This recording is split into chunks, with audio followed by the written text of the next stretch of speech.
Breakfast నా పేరు ప్రణీత్. ఇక వరుసగా నిన్న మూడో రోజు కూడా మార్కెట్లు మంచి లాభాలతో క్లోజ్ అయ్యాయి. అయితే మార్కెట్లలో చాలా మంది ఎక్కువగా కరెక్షన్ వస్తుంది, ఇన్వెస్ట్ చేద్దామని వెయిట్ చేస్తున్నట్టుగా ఉన్నారు.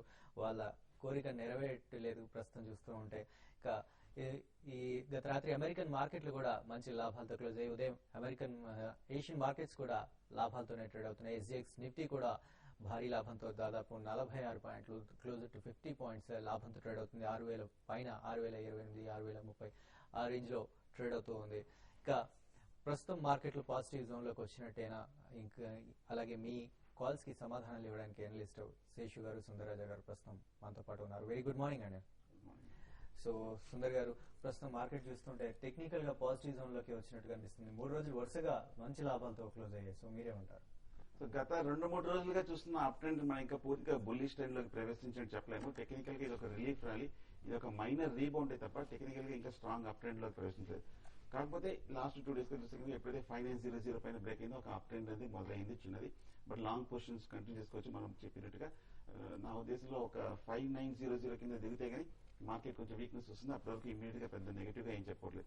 అలాగే వాళ్ళ ప్రధానమైన న్యూస్ చూస్తే కనుక వాళ్ళ బ్యాంక్స్ కి ఒక మేజర్ 10 బ్యాంక్స్ కి క్యాపిటల్ ఇన్ఫ్యూషన్ సపోర్ట్ చేస్తామని గవర్నమెంట్ చెప్పడం జరిగింది. దీంతో బ్యాంకింగ్ సెక్టర్ అన్నింటిలోనూ కొంచెం స్ట్రాంగ్ అప్ మూవ్ రావడం జరిగింది. డెఫినెట్ గా బ్యాంక్స్ లో కొన్ని federal bank, bank of India, bank of Baroda ఇవన్నీ కూడా కొంచెం పాజిటివ్ గానే. ఇక ఇంట్రాడే చూస్తే కనుక నా ఉద్దేశం గ్లోబల్ క్లూస్ సింగపూర్ నిఫ్టీ చాలా పాజిటివ్ గా ఉంది కాబట్టి 6025, 6030 రెసిస్టెన్స్ ఓపెనింగ్ లో కొంచెం టెస్ట్ చేసే అవకాశం ఉంది. 6025 పైన కనుక ఒక 10-15 మినిట్స్ నిలబడితే కనుక లాంగ్ పొజిషన్ తీసుకుని 6080 వరకు టార్గెట్ ఎక్స్పెక్ట్ చేయొచ్చు. అలాగే షార్ట్ పొజిషన్ తీసుకున్న వాళ్ళ మటుకు డెఫినెట్ గా ఈ లెవెల్లో ఓపెనింగ్ లో మీరు 80% షార్ట్ అటెంప్ట్ చేయొద్దు.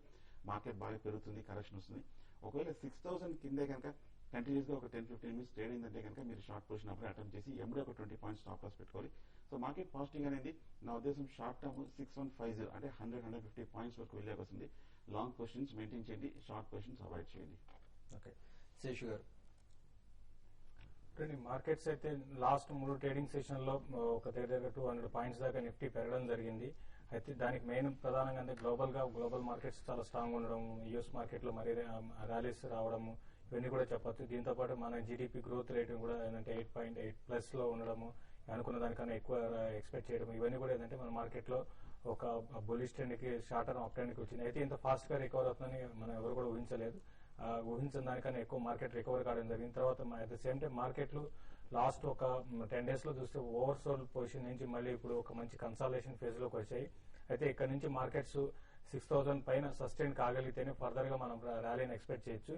లేదంటే మాత్రం మళ్ళీ ఒక డౌన్ సైడ్ రావడానికి కూడా అవకాశం ఉంది. డౌన్ సైడ్ అంటే పానిక్ సెల్లింగ్ వస్తుందనే కాదు, కంటిన్యూగా 3-4 రోజులు పెరిగే ఈ రోజుతో కంపేర్ చేస్తే ఈ రోజు కూడా గ్యాప్ అప్ ఓపెన్ అవుతుంది. ఈ రోజు కూడా మార్కెట్ ప్లస్ లో క్లోజ్ అయిందంటే 4 days కంటిన్యూగా ర్యాలీ వచ్చింది కాబట్టి ఇక్కడ చిన్న కరెక్షన్ లాగా రావడానికి అవకాశం ఉంది. ఏదైనా కూడా స్టాక్స్ అయితే కొన్ని లాస్ట్ సిరీస్ లో చాలా వీక్ ఉన్నాయి. ఎస్బీఐ గానీ, యాక్సిస్ బ్యాంక్ కానీ ఇవన్నీ చాలా స్ట్రాంగ్ గా ట్రేడ్ అవుతున్నాయి. దీంతో పాటు ఇండెక్స్ స్టాక్స్ కొన్ని లైక్ భారతీ టెల్ ఇవన్నీ కూడా చాలా స్ట్రాంగ్ ఉండడం వల్ల ఏంటంటే మన మార్కెట్స్ మంచి లో నుంచి బాగా రికవరీ కావడం జరిగింది.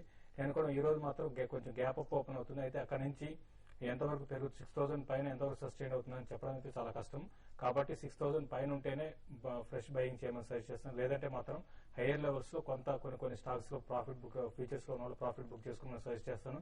లాస్ట్ కొన్ని రోజులుగా ఏవైతే బాగా పెరుగుతూ వచ్చాయో వాటి చిన్న మైనర్ కరెక్షన్ రావడానికి అవకాశం ఉంది. కాబట్టి ఇక్కడ ఎగ్జిట్ అయిపోయి మళ్ళీ లోయర్ లెవెల్ అదే స్టాక్ ని మళ్ళీ బై చేసుకోవచ్చు. కాబట్టి ఏంటంటే ఒక చిన్న ప్రాఫిట్ బుకింగ్ షార్ట్ టర్మ్ కోసం చేసుకుని సజెస్ట్ చేస్తాను. ఓకే అండి. నెక్స్ట్ హైదరాబాద్ నుంచి రూపా గారు మన ఫస్ట్ కాలర్ లైన్ లో ఉన్నారు. హలో. హలో, గుడ్ మార్నింగ్ అండి. కొద్దిగా 2 స్టాక్స్ గురించి చెప్పండి. మళ్ళీ ఒక స్టాక్ గురించి చెప్పి ఒక స్టాక్ మానేకుండా సార్. అస్సాం కంపెనీ ఒకటి 2845 లో తీసుకున్నానండి. అది లాంగ్ టర్మ్ కే. నిన్ననే ఎల్ఐసి హౌసింగ్ ఫైనాన్స్ తీసుకున్నాను 1038. అది లాంగ్ టర్మ్ కే. అంటే 3-4 months మార్చి లో తీసేద్దామని. అది వస్తుందా మళ్ళీ నా అమౌంట్ అస్సాం కంపెనీ? అంటే ర్యాలీలో మళ్ళీ ఎగ్జిట్ అయ్యి వేరే తీసుకుంటా అసలు బాగుంటుందా లేదా? ఎల్ఐసి ఇంకా పడిపోతుందా? అవరేజ్ చేసుకోవాలా? కరెక్ట్ టైంలోనే ఎంటర్ అయ్యాను. ఓకే రూపా గారు. ఎల్ఐసి మటు చూస్తే మీరు కొంచెం రీజనబుల్ గా లో లెవెల్ నుండి తీసుకున్నారండి. నిన్నే ఇన్ఫాక్ట్ లాస్ట్ ఒక 10-15 days గా స్ట్రాంగ్ క్రాష్ చూసాం మనం. ఎల్ఐసి స్కామ్ లో ఉన్నట్టుగా కొంచెం రిపోర్ట్స్ రావడంతో 1500 నుంచి ఒక 950 వరకు స్ట్రాంగ్ ఇంచుమించు ఒక 25-30% వరకు క్రాష్ అవ్వడం జరిగింది. డెఫినెట్ గా మీరు మంచి లెవెల్లో తీసుకున్నారు. లాంగ్ టర్మ్ అయితే నా ఉద్దేశంలో మంచి బై అవుతుంది. మీరు కరెక్ట్ లెవెల్లో తీసుకున్నారు. ఒక short term two medium term చూస్తే కనుక నా ఉద్దేశం ఒక 1300-1350 వరకు వెళ్ళే అవకాశం ఉంది. మీరు ఒక short term two medium term perspective అయితే నా ఉద్దేశం అయితే ఆ లెవెల్లో మీరు ప్రాఫిట్ బుక్ చేయొచ్చు. లాంగ్ టర్మ్ అయితే మీరు హోల్డ్ చేయొచ్చు. ఇంకోటి అస్సాం కంపెనీ గురించి అడిగారండి. అస్సాం కంపెనీ ఇది మామూలుగా ఇండస్ట్రీ అయితే టీ కాఫీకి సంబంధించిన అస్సాం టీకి సంబంధించిన కంపెనీ అయితే మీరు కరెంట్ అవర్స్ లో అయితే స్టాక్ అయితే కొంచెం అప్ ట్రెండ్ లో ఉందండి. ఇంకా స్టాక్ అయితే పెరగడానికి అవకాశం ఉంది. ఇటువంటి స్టాక్స్ ని కరెక్ట్ గా ఈ ఒక 3 months 4 months లో ఎంత పెరుగుతుందని చెప్పడం కష్టము. ఏదైనా కూడా ఏంటంటే ఇది కొంచెం స్పెక్యులేషన్ కూడా ఉన్న స్టాక్ అని చెప్పొచ్చు. లాస్ట్ 1 month నుంచి స్టాక్ స్టడీగానే ఉందని చెప్పాలి. అయితే రీసెంట్ కరెక్షన్ లో మాత్రం కొంత అరౌండ్ 28 ఆ లెవెల్స్ నుంచి కరెక్ట్ అయింది. ఇది ఆల్మోస్ట్ అన్ని స్టాక్స్ కరెక్ట్ అయ్యాయి కాబట్టి మీరు ఎక్కువ ఎక్స్పెక్ట్ మాత్రం ఈ స్టాక్ లో చేయకండి.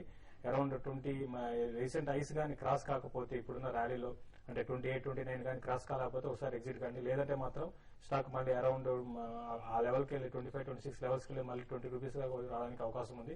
కాబట్టి దీని ర్యాలీస్ లో ఎగ్జిట్ కావాలని సజెస్ట్ చేస్తాను.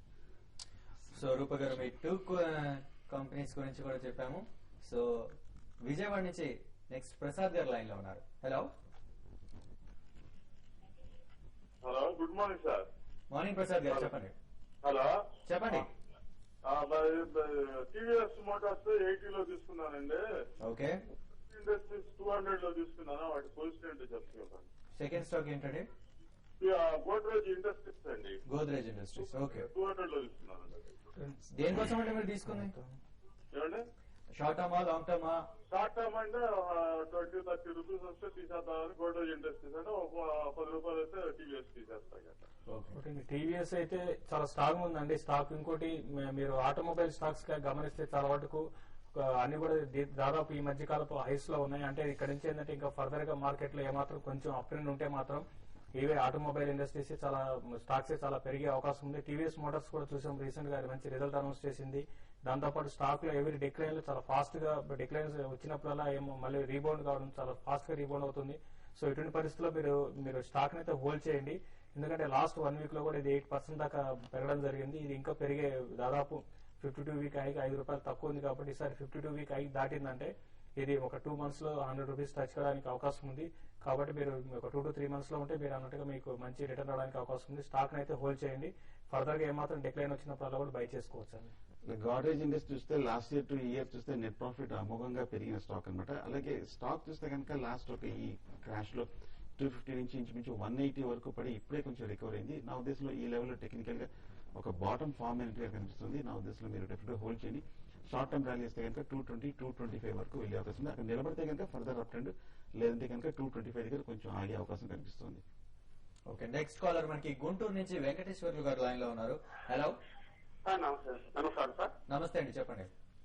ఐఓబి 175 తీసుకున్నాం సార్. ఓకే. కరూర్ వైద్య బ్యాంక్ 570 1000 షేర్స్ తీసుకున్నాం సార్. 5% ఎగ్జిట్ అవ్వమంటా ఉన్నాం సార్. ఓకే.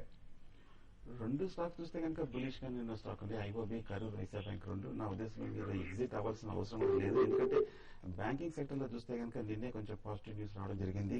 గవర్నమెంట్ బ్యాంక్స్ అన్నిటికీ కొంచెం క్యాపిటల్ సపోర్ట్ ఇస్తా అని చెప్పింది. సో నా ఉద్దేశంలో మీరు హోల్డ్ చేయండి. మార్కెట్ ఏమాత్రం ఇక్కడ రికవర్ అయిందంటే కనుక బ్యాంకింగ్స్ ముఖ్యంగా ఐఓబి చూస్తే వాల్యుయేషన్స్ ఇంకా తక్కువగానే ఉంది.